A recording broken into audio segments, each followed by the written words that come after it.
بسم اللہ الرحمن الرحیم۔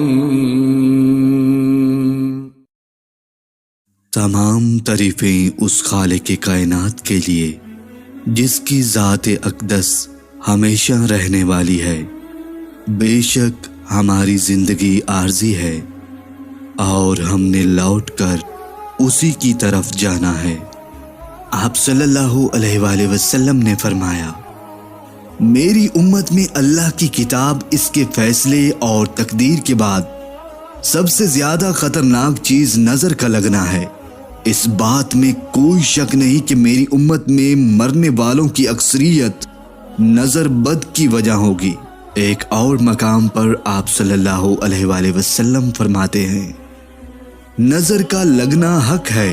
اگر کوئی چیز تقدیر پر سبقت لے جانے والی ہوتی تو وہ نظر ہوتی۔ نظر بد ایک اچھے بڑے انسان کو قبر میں اور اونٹ کو ہنڈیا میں ڈال دیتا ہے۔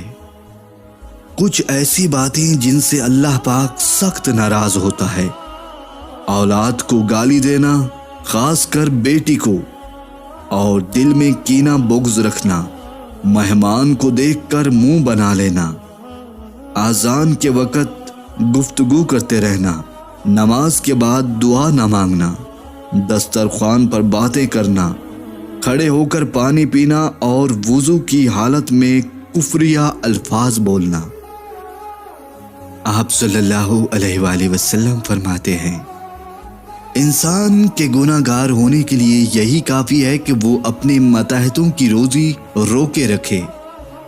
حضرت انس بن مالک رضی اللہ عنہ بیان کرتے ہیں کہ ایک مرتبہ ایک بوڑھا شخص رسول اکرم صلی اللہ علیہ وآلہ وسلم کی زیارت کرنے کے لیے آیا تو بھیڑ زیادہ ہونے کی وجہ سے اسے رستہ دینے میں کافی وقت لگ گیا۔ تو آپ صلی اللہ علیہ وآلہ وسلم نے فرمایا، سن لو، وہ شخص ہم میں سے نہیں ہے جو ہمارے چھوٹوں پر مہربانی نہ کرے اور ہمارے بزرگوں کی عزت نہ کرے۔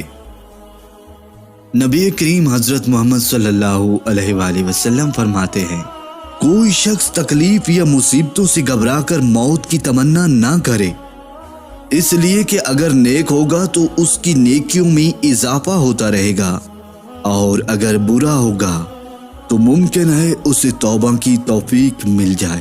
لہٰذا جب زندگی اجیرن ہو جائے تو یہ دعا مانگا کرو، اے اللہ، جب تک میرے لیے زندگی بہتر ہے مجھے زندہ رکھ، اور جب میرے لیے موت بہتر ہو تو مجھے موت عطا کرنا۔ اللہ تعالی ہمیں نبی کریم صلی اللہ علیہ وآلہ وسلم کے ارشادات مبارک پر عمل کرنے کی توفیق عطا فرمائے اور ہمیں ایسا بنا دے جیسا وہ پسند کرتا ہے۔ آمین یا رب العالمین۔